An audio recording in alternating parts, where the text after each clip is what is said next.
Hi guys, welcome back to my channel. So today we'll talk about study abroad, specifically at UChicago and the program that I went to, which was in Paris, to study astronomy and fulfill the physical sciences requirements.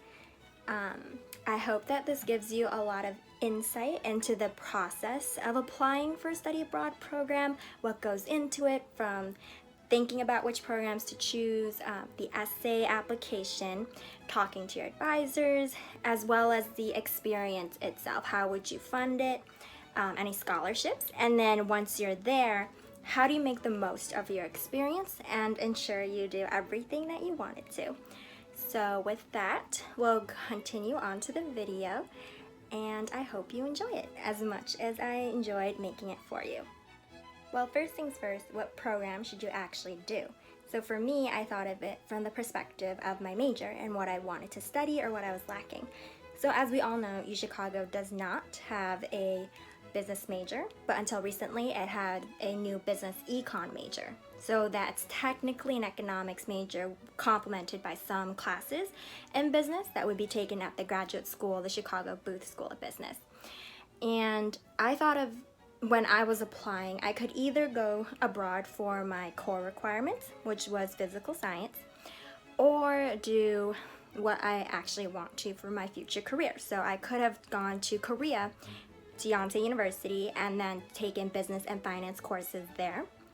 And there were also other programs in London or Europe. By other programs in Europe, I mean that could be Vienna, Austria, Spain, Barcelona. I'm not sure if there was one in Germany, though I think there was. You'll have to check on the website for the most recent programs. There was definitely one in London, and most of them are related to the civilizations requirement, which is technically history, in my opinion, if we were to dumb it down.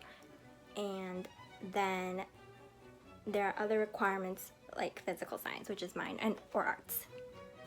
So when you first apply for the study abroad program, there is an essay component.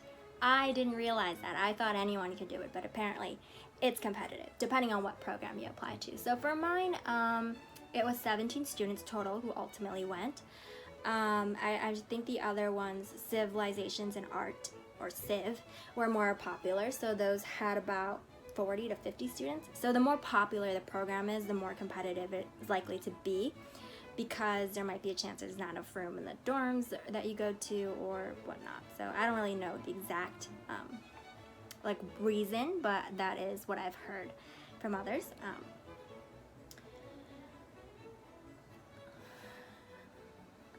And the essay is more of just why do you want to study abroad, why this place in particular, what about the classes interest you, and what do you think you can learn from this experience, and how will you grow as an individual. And with this essay, you can also ask the advisors for guidance and help as well. So it's not too stressful of a thing to do. I would like to go more into detail about why specifically Paris for me. So first, I've never been to Europe before, and London and Paris, are the big city names, so those are the first places that I would have wanted to go anyway. And Paris is known as the city of love, city of lights, so who wouldn't want to see that? And all the major fashion houses are there, and I'm a big fan of all the luxury brands, Chanel, Louis Vuitton, Hermes, Dior.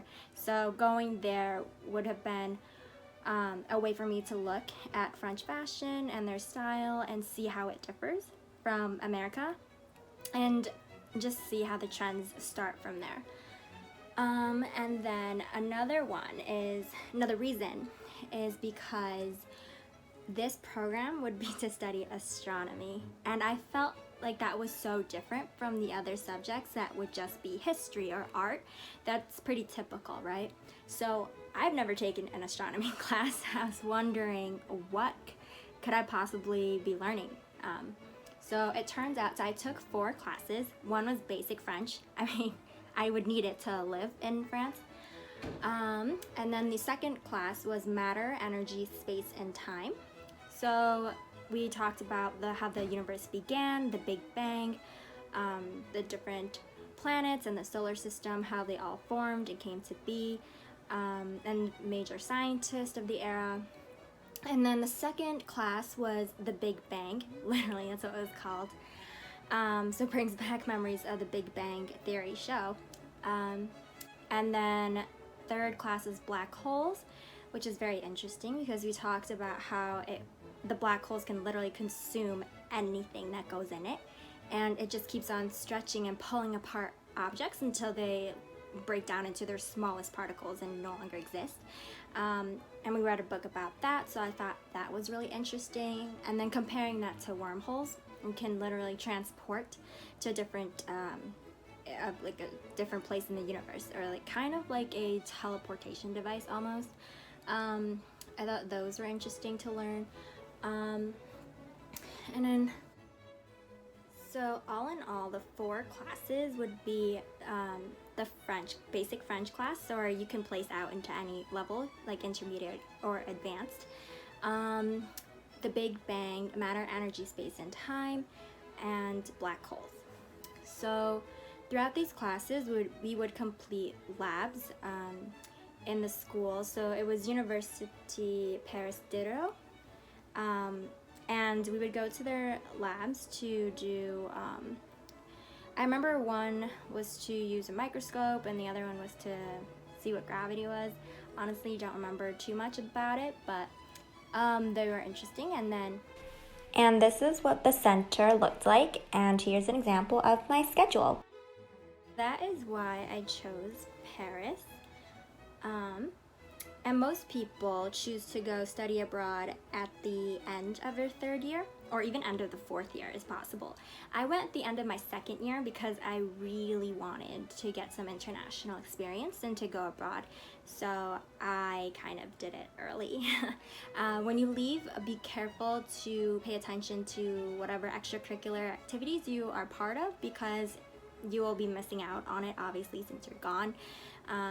So just double check if it's fine, and then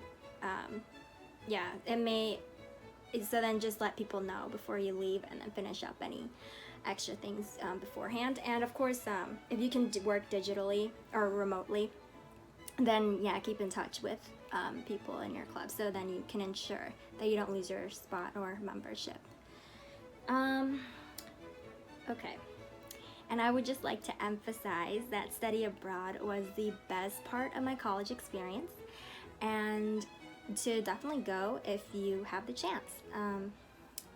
It feels almost like vacation when you're there, honestly, because after class you don't have clubs anymore. You just go, like, if you don't have labs, then you go out to the city and just explore.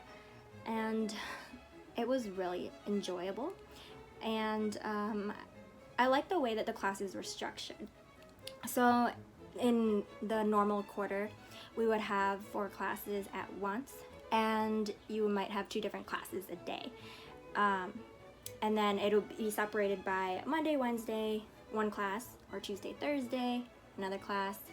And then you might have 2 different classes on each of those 5 days of the week. But for study abroad, it was 1 class for 2 to 3 weeks. So then you would only need to focus on that 1 class every day. I mean, some people might think it's boring, but I think it's a nice change of pace, especially if you're more of someone who likes to focus on one thing at a time, versus just balancing multiple things at once.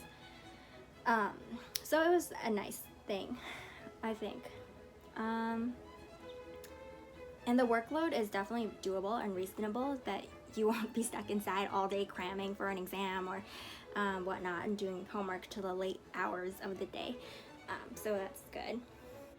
And what's cool is that you get to be paired with a French student in Paris, so that person would kind of like your guide to everything. So you can ask questions about where you should visit, and also practice your French with that person.